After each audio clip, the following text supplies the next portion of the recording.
एक बार एक गांव में झूरी नाम का एक किसान रहता था। उसके 2 बैल थे, हीरा और मोती। दोनों ही बैल हट्टे कट्टे व बलशाली थे। झूरी को उन दोनों से बहुत लगाव था। दोनों बैल भी झूरी को बहुत पसंद करते थे। हीरा और मोती का आपस में इतना लगाव था कि यदि कभी एक खाना ना खाए तो दूसरा भी घास को मुंह तक नहीं लगाता था। एक दिन की बात है, झूरी का पत्नी का भाई गया, दोनों बैलों को अपने साथ ले गया। दोनों बैल इस बात से हैरान थे कि उन्हें गया के हवाले क्यों किया गया है। शाम होने तक दोनों नए घर वे नए लोगों के बीच में थे, लेकिन उन्हें सब बेगाना लग रहा था। रात को जब सभी सो रहे थे तो दोनों बैल रस्सी तोड़कर झूरी के यहाँ भाग खड़े हुए। सवेरे ही जब झूरी ने उन्हें अपने यहाँ देखा तो दौड़कर गले से लगा लिया। ये सब देखकर झूरी की पत्नी बिल्कुल खुश नहीं थी। उसने दोनों को खरी खोटी सुनाई और यह निश्चय किया कि दोनों को खाने में केवल सूखा भूसा ही मिलेगा। अगले दिन गया फिर आकर दोनों बैलों को अपने साथ ले गया। गया पिछले कल की घटना से बेहद क्रोधित था, इसीलिए उसने वहां भी दोनों को खाने के लिए सूखा भूसा ही दिया। किसी तरह रात कटी और सुबह दोनों को हल जोतने के लिए खेतों में ले जाया गया। हालांकि दोनों ने जैसे एक कदम भी ना उठाने की कसम खा रखी थी। दोनों की खूब पिटाई हुई। रात को खाने में फिर से भूसा मिला। दोनों निराश खड़े थे कि तभी वहां एक छोटी सी लड़की आई और दोनों को एक एक रोटी खिलाकर चली गई। एक एक रोटी से दोनों का पेट तो नहीं भरा, लेकिन उनके दिल को सुकून मिल गया था। पता चला कि उस लड़की की सगी माँ के मरने के बाद वह सौतेली माँ के पास रहती थी। उसकी सौतेली माँ उसे मारती रहती थी। शायद यही वजह थी कि उसे बैलों के लिए अपनापन था।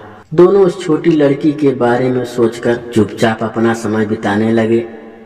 एक रात दोनों ने सलाह करी कि वे दोनों गले में बंधी रस्सी को चबा चबा कर तोड़ देंगे और वहां से भाग जाएंगे। उसी रात जब वे रस्सी को तोड़ने की कोशिश कर रहे थे तो वही छोटी लड़की वहां आई और उसने दोनों को रस्सी से आजाद कर दिया। दोनों ने लड़की से विदा ली और दौड़ने लगी।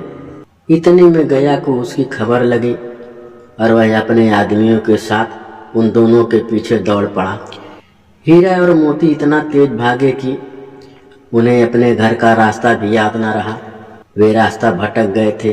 दोनों को भागते भागते भूख भी लग पड़ी थी। रास्ते में मटर का एक खेत था। दोनों ने वहां जाकर जमकर मटर खाए। अभी दोनों खेत में चर ही रहे थे कि वहां एक सांड आ धमका। दोनों ने हिम्मत दिखाकर उसे वहां से खदेड़ दिया। इतने में मटर के खेत के सेवक हाथों में डंडा लिए आ पहुंचे।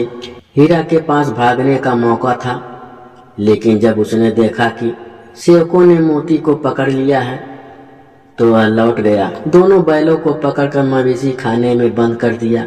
उस मवेशी खाने में बहुत से जानवर कैद थे। वहां कई बकरियां, घोड़े, भैंसे, गधे बंधे थे, लेकिन किसी को भी खाने को कुछ नहीं दिया जाता था। इस वजह से सभी जानवर कमजोरी के कारण जमीन पर बेजान पड़े हुए थे।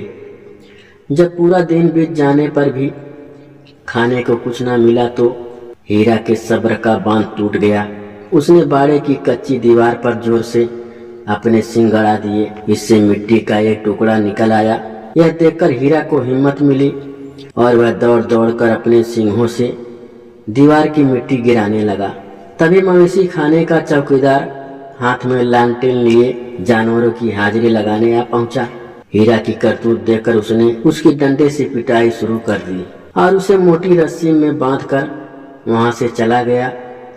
हीरा ने मोती से कहा, आज अगर यह दीवार गिर जाती तो यहाँ बंधे हुए कितने ही जानवर आजाद हो पाते। यदि ये थोड़े दिन और यहाँ रुके तो कमजोरी से इनका मरना निश्चित है। यह सुनकर मोती बोला, अगर ऐसी बात है तो मैं भी जोर लगाता हूँ। ऐसा कहते ही मोती ने दीवार में ऐसी जगह वार किया और लगभग 2 घंटों की कड़ी मेहनत से दीवार को तोड़कर गिरा दिया। दीवार के गिरते ही घोड़े भैंसे बकरियां सब जल्दी से भाग गईं, लेकिन गधे वहीं खड़े रहे। लाख मनाने पर भी गधे अपने डर की वजह से वहीं खड़े रहे।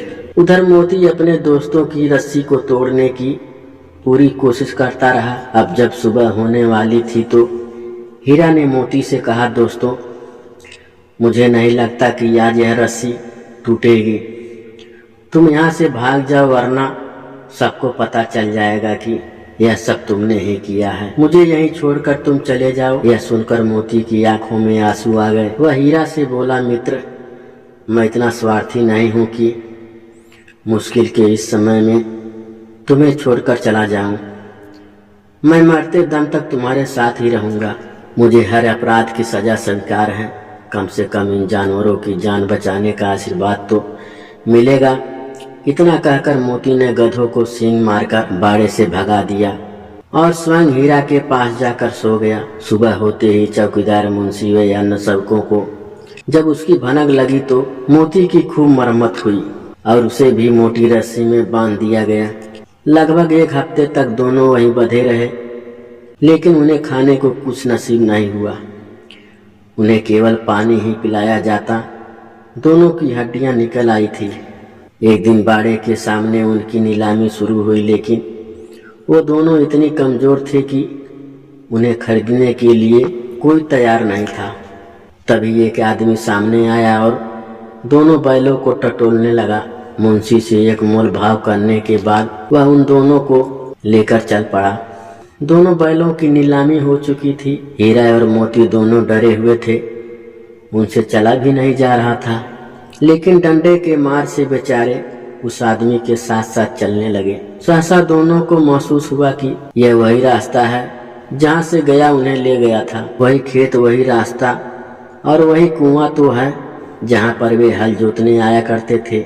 अब उनकी सारी थकान दूर होने लगी और वह दोनों तेज तेज चलने लगे। जैसे ही उन्हें अपना घर और अपने बधे जाने की जगह दिखाई दी, दोनों भागकर उस ओर चल दिए। द्वार पर झूरी बैठा हुआ था। जैसे ही उसने दोनों बैलों को देखा, उसने उन्हें गले लगा लिया। दोनों बैलों की आंखों में आंसू आ गए। तभी वह आदमी बैलों के पीछे पीछे वहां आ पहुंचा और उसने दोनों बैलों की रस्सियां पकड़ ली। झूरी बोला, ये मेरे बैल हैं।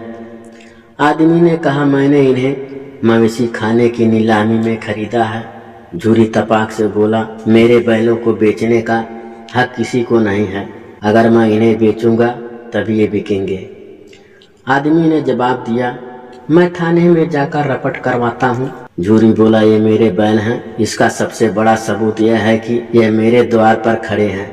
फिर उस आदमी ने याव देखा न ताव और बैलों को अपनी ओर खींचने लगा। तब दोनों बैलों ने भी उसे अपने सींगों से खदेड़ दिया और गांव से दूर भगा दिया। इतनी देर में दोनों बैलों के लिए भूसा, दाना और चारा भर दिया गया। हीरा और मोती दोनों मिलकर चारा खाने लगे। झूरी साथ में खड़ा उन्हें सहला रहा था।